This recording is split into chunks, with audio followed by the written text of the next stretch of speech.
So the FACJJ is a collective body of representatives from various state advisory groups throughout the nation who have been selected to come together to assist providing recommendations for improvement in the juvenile justice system to OJJDP and to Congress through the body that the structure that we have established.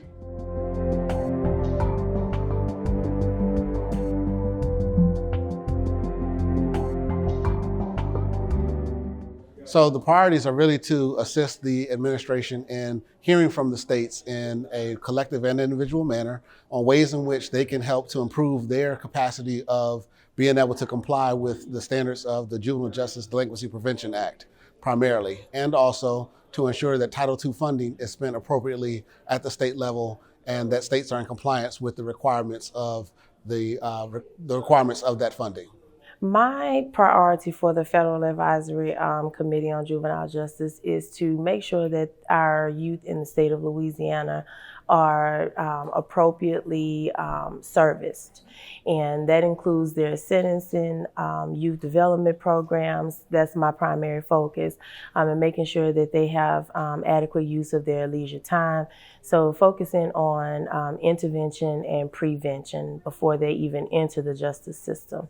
Yeah, I come from Idaho, and that's a very rural state. It's a lot of agriculture, a lot of small town life, and so we have a lot of issues and problems that are unique to rural America. And so it's been a great opportunity to come to the FACJ and to share some of the challenges that are unique to Idaho in the rural environment. I think with this composition of the FACJ, we're able to look at those emerging issues and address those.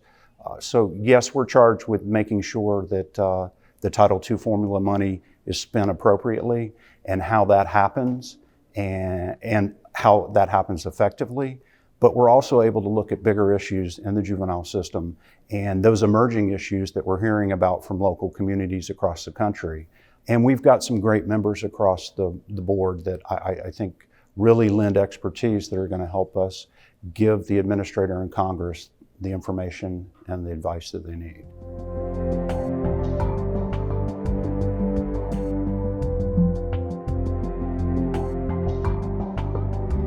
Our primary focus is to make sure that the field is educated. So it's called educating the field. So making sure that judges, prosecutors, anyone who touches or impacts the lives of a juvenile are fully informed of the policies associated with servicing or providing services for those youth, and how they can successfully provide a pipeline for those youth. So I am a representative of the Educating the Field Subcommittee, and the priorities of our subcommittee are to ensure that we reduce the stigma that's often associated with juvenile justice systems and the stakeholders that are included in the juvenile justice system.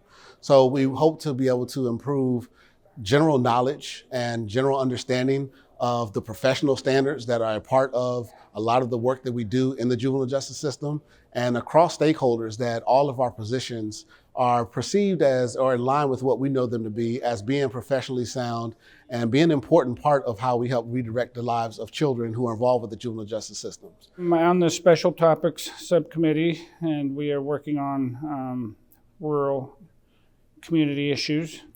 So we've had many great at-length conversations on the issues and problems and challenges that exist within the rural communities, such as lack of resources, lack of communication, lack of infrastructure in the communities that all affect kids and families as they navigate the legal system. And we've done some great brainstorming on how to help those families and those communities be more successful.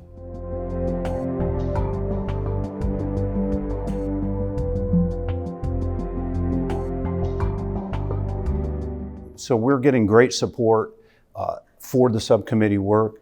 We have the administrator who has been very proactive in making sure that staff at OJJDP are available and to provide us with the resources.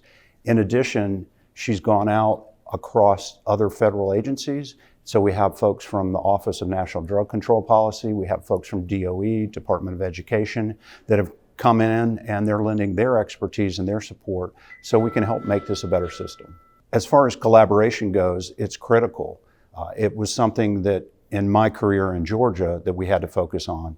We have 159 counties, we have multiple local governments, state agencies, and the way that we were able to make juvenile justice reform go in Georgia was by working together, sitting down with our stakeholders and our partners and talking about the issues and coming to good conclusions with the focus on what's best for kids and what's best for our state.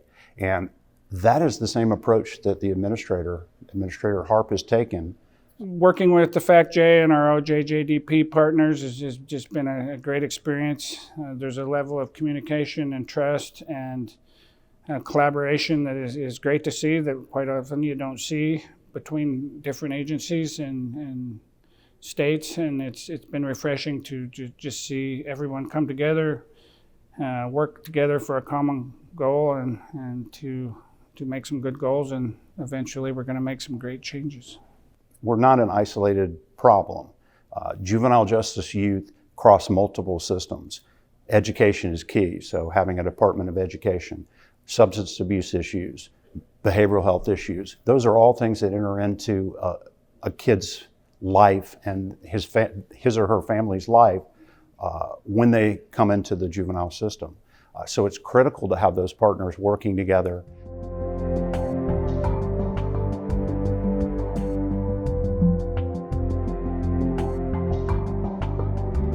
Being a part of this committee and the state advisory group, it gives me an opportunity to be a voice for those who cannot speak up for themselves, primarily our vulnerable populations. Underage youth, they're often misunderstood and not heard.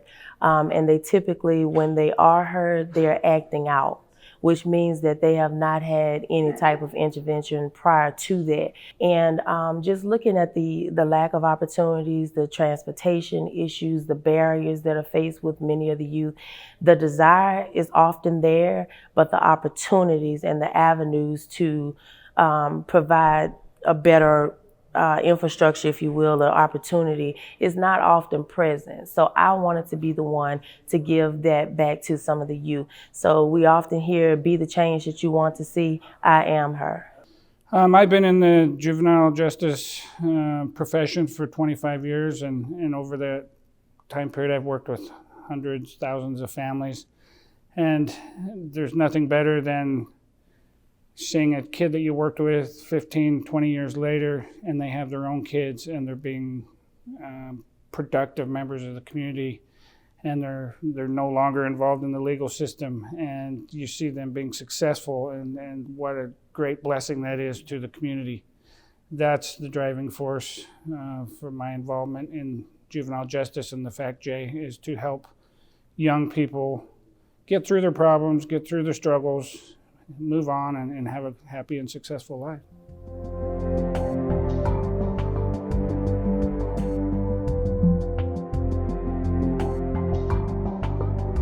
So the SRAD conference as a whole has been a great opportunity, again, to hear from states about some of the issues that they're having at the state and local level that may be causing impediments to being able to be compliant with the requirements of the JDPPA.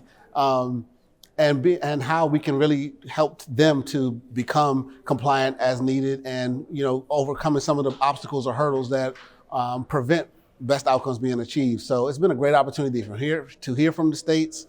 It's being able to hear the local issues that are sometimes regional and specific to certain regions has been an awesome opportunity for us to kind of hear what we can do to help improve our recommendations that are going to OJJDP also.